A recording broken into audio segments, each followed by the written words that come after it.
Pamjet që vinë nga Irani janë të hatashme. Gra që heqin shamit e kokës dhe u vën flakën.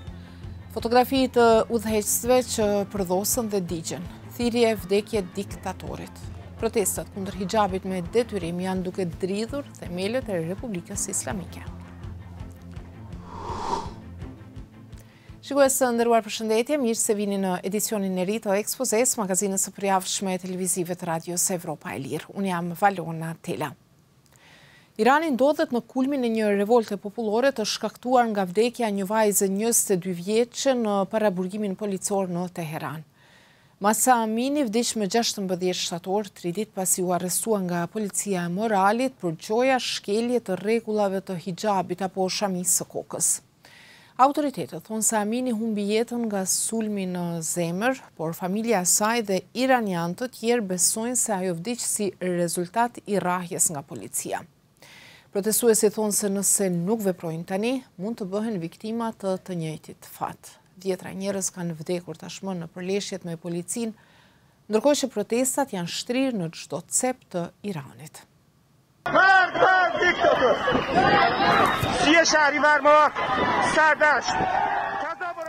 Gazetarja e radios Evropa e Lirë Golnazes Fandjari ka ndarë në Twitter një video ku një protestuese duket duke prerë flokët në shenjë mbështetje për Mahse Aminin, derisa turma brohorit vdekje diktatorit, referencë kjo për udhëheqësin suprem të Iranit Ayatollah Ali Khamenei.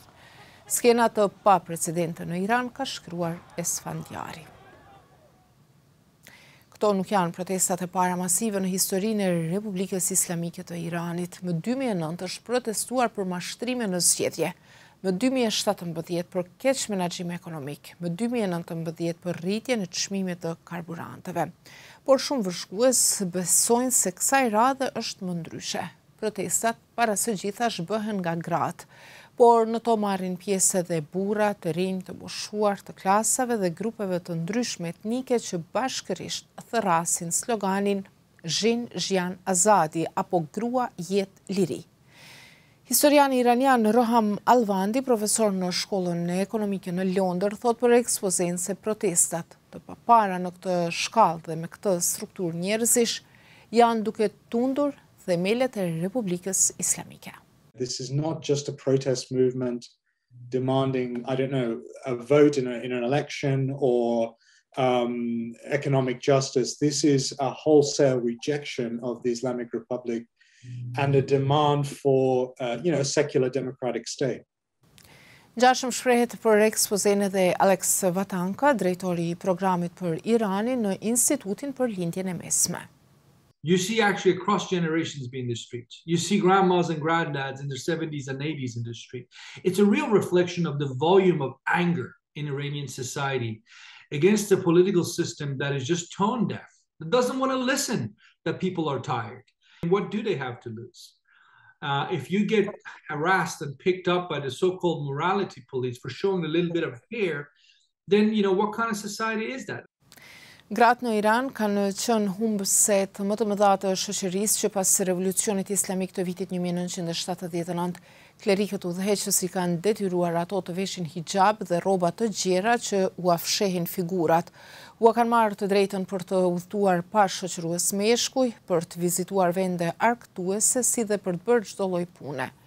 Policia moralit mes tjerash ka për detyrë të mbikëqyrë sjelljen e grave. Dënimet për shkelje të rregullave përfshin gjob, burgosje dhe rrahje me kamçik. Anabel Srebernin nga Qendra për Studime Iraniane në Universitetin SOAS të Londrës thot për ekspozen se çështja e hijabit i ka ndezur protestat në Iran, por se janë edhe një varg çështjesh të tjera që i kanë nxjerrë qytetarët në rrugë. The regime has allowed inflation to escalate to 40–50%. So even basic staples like bread and rice are hugely expensive for ordinary Iranians. So that's the economic issues. There are terrible, catastrophic environmental issues.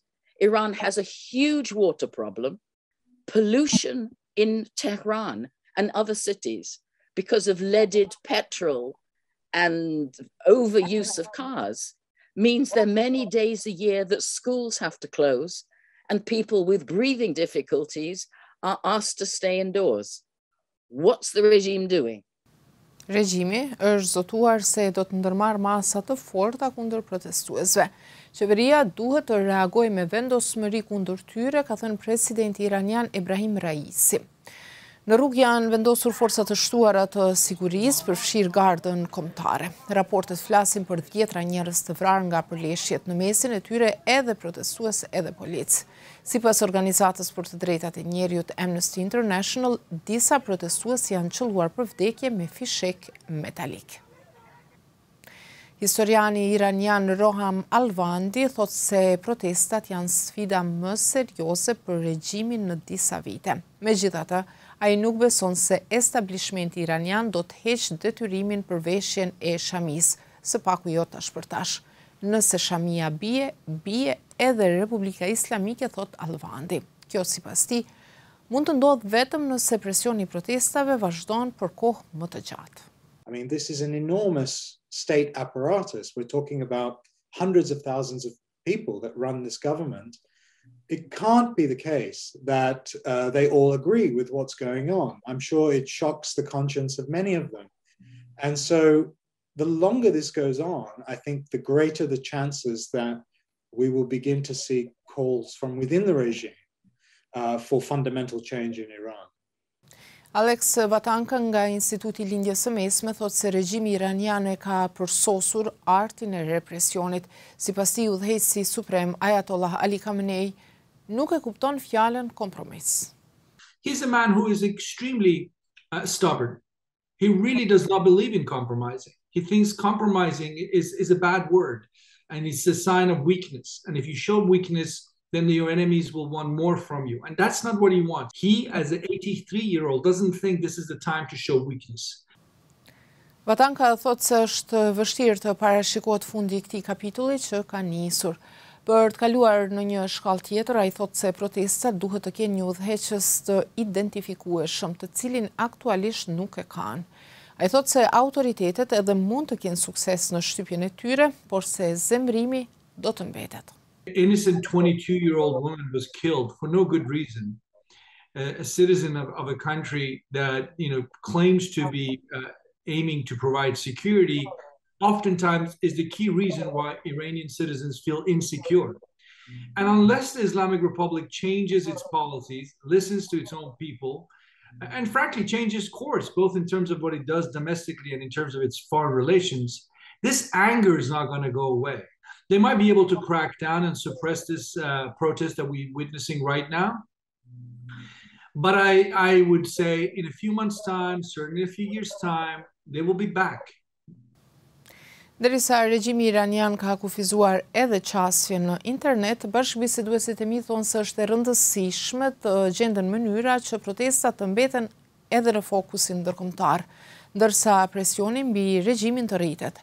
Alvandi kujton se protestat janë duke ndodhur në kohën kur Perëndimi dhe Irani po negociojnë për ringjalljen e një marrëveshje bërthamore. I mean, is it really appropriate for the European Union and for the United States to continue negotiating with Iran while Iranians are being shot down in the streets of Iran cities? I don't think it is. I think at the very least those negotiations should be suspended. Shtetet e Bashkuara kanë vendosur sanksione mbi policinë morale të Iranit, duke thënë se konsiderojnë përgjegjëse për vdekjen e Mahse Aminit në paraburgim. Nga zyra për të drejtat të njerëzit e Kombeve të Bashkuara e kanë dënuar dhunën, duke thënë se forcat iraniane të sigurisë kanë përdorur në disa raste municion të gjallë. We at the UN Human Rights Office are very concerned by the continued violent response by security forces to protests in Iran, as well as communications restrictions affecting landline and mobile usage, the internet and social media platforms.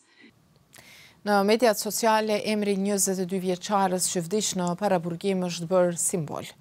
Në gjuhë dhe forma të ndryshme, hashtagu Mahse Amini është përdorur mbi 100 milion herë në Twitter. Njerëz të famshëm, aktor, atlet kanë dalë publikisht në mbështetje të protestuesve iranian, duke kërkuar që shteti të tërhiqet dhe t'i dëgjojë ata.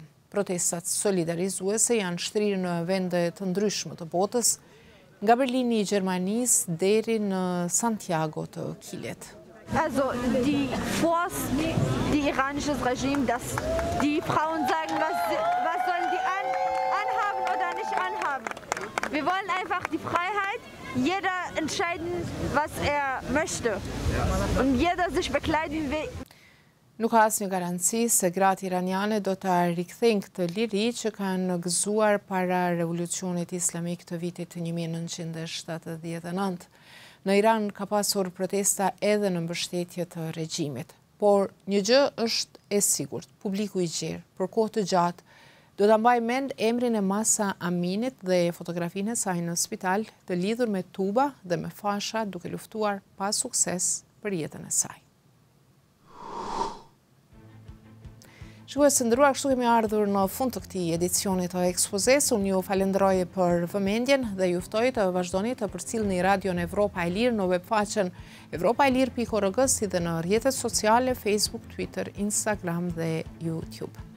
Bashkë takomi të premte në ardhshme, mirëmbëjtje.